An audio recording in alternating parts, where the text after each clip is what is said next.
Ladoix appellation lies in the most northerly part of the Côte de Beaune.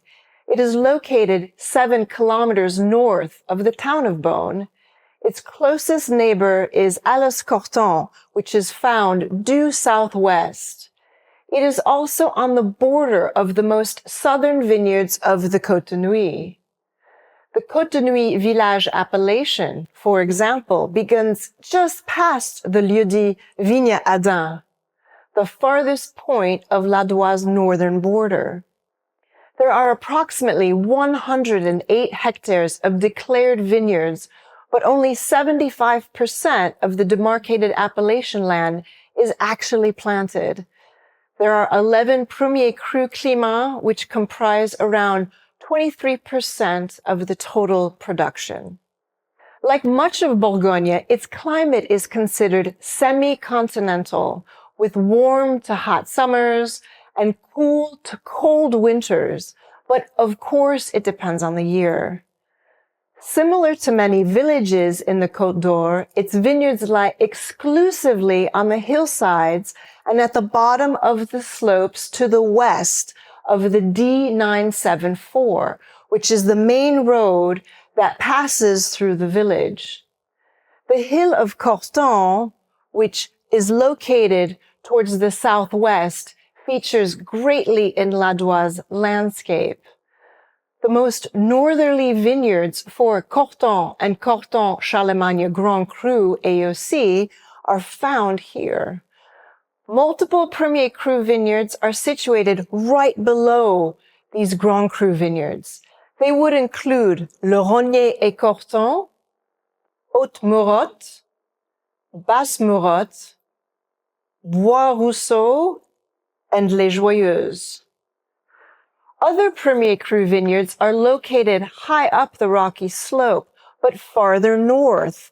These would include Ennager et Les Grechons et Foutrières, a climat that wine producers often just call Les Grechons. The last zone for Premier Cru vineyards is towards the northeast. They consist of Le Clos d'Orge, Les Buis, La Corvée, and La Micode. Ladoix's expositions are similar to many of Côte d'Or's vineyards and are mostly east-facing. However, the expositions do change with the topography. As a result, some hillside vineyards towards the southern end can face slightly northeast, while those in the middle can look towards the southeast and some at the northern end towards the south and southwest. Altitudes can vary, of course, as well.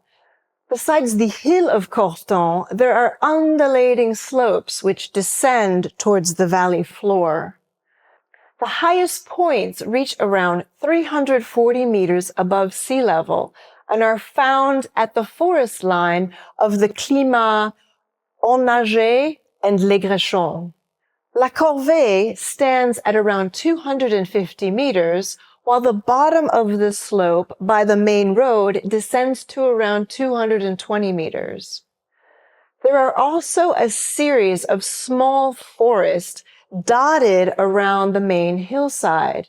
Many of them sit in and around the lieu-dit Bois des Taupes, which is suitably named because bois means woods in French. These trees can create shading and so can influence the microclimate of the parcels located around them. Ladoix was well known for its beautiful limestone, and there is still a large working quarry just up the hill going towards the Haute Côte. However, in the past, there were also a number of small quarries that were excavated by hand. These areas have further contributed to the complexity of Ladoix's topography, as they have left behind terraced vineyards that are backed by small limestone cliff faces. Some of these areas can potentially be slightly warmer, as these zones can trap heat and humidity. The best example of this can be found in the lieu-dit Les Carrières, which actually means the quarries. but some of these old quarry areas remain unplanted. In addition, there are a series of combes in Ladoix. Combes are valleys that were created many years ago when permafrost was present in the region and would periodically melt. This phenomenon sculpted out valleys, creating alluvial fans below. These combes are all located above Ladoix vineyards to the northeast. Combe de Vries, Combe Tombereau, the main combe, and Combe des Buis. The soils below are rich in alluvium that was carried down from the hills of the Haute-Côte. On the main hillside towards the west, the soil on the upper slopes is pebbly, limestone-rich, and sometimes reddish due to the presence of iron oxide. There is also a lot of marl.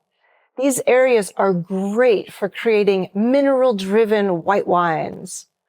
Lower down, there are reddish-brown calcareous soils of varying depths. Some even have chert, or what the French called chai. These are hard stones with a high silice content. The lieu-dit Les Chaillots references this. The foot of the slopes tends to have more clay. But possibly the most striking element to Ladoix soils is that they lie at the cusp of the Côte de Beaune and the Côte de Nuits. So what does this exactly mean geologically? It is said that the Côte de Nuits has older soils than the Côte de Beaune. In actuality, they generally have similar soil ages because they were originally formed at around the same time. However, through many fault lines, particularly within the Côte de Nuits, soils have shifted with older layers resurfacing. Therefore, the soils within the core of the Côte de Nuits tend to have vineyards planted on these older soils. In Ladoix, there are multiple fault lines that have contributed to the existence of both Côte de Nuits and Côte de Beaune geological structures. The vineyards that form the most of the Hill of Corton have a predominance of Corton and Ladoix limestones. These date from the Colovian age, the youngest stage of the Middle Jurassic. These soils often form the backbone of many Côte de Beaune vineyards. These soils can also be found at the very bottom of the hill, towards the north, and the lieux-dits of Les Madones, La Mort, and Vigne Adin, where there is a fault line. However, another fault line lies right in the middle of Combe Tombereau, between the lieux-dits Les Blanchards and the aptly named La Combe. The vineyards below and to the east of the Combe have a Comblanchien bedrock. Comblanchien is a much harder type of limestone that dates back to the Bathonian age, which is several million years older than the Colovian age. It is predominantly found in the Côte de Nuits. These soil differences can distinctly change the flavor and even texture of the wines. It has been said that Pinot Noir produced on Comblanchien limestone can have a sort of wildness with notes of darker fruits like blueberries and a polished structure, essentially a Côte de Nuits style wine.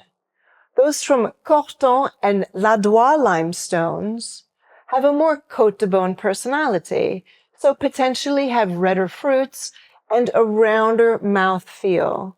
These are, of course, generalizations, as each climat is distinctive and potentially quite complex. As you can imagine, all of these variations have created lots of nuance in terms of wine styles and quality. With all this in mind, it is easy to see that Ladoix has one of the most fascinating topographies and soil variations, making it truly one of the most unique appellations in all of Bourgogne.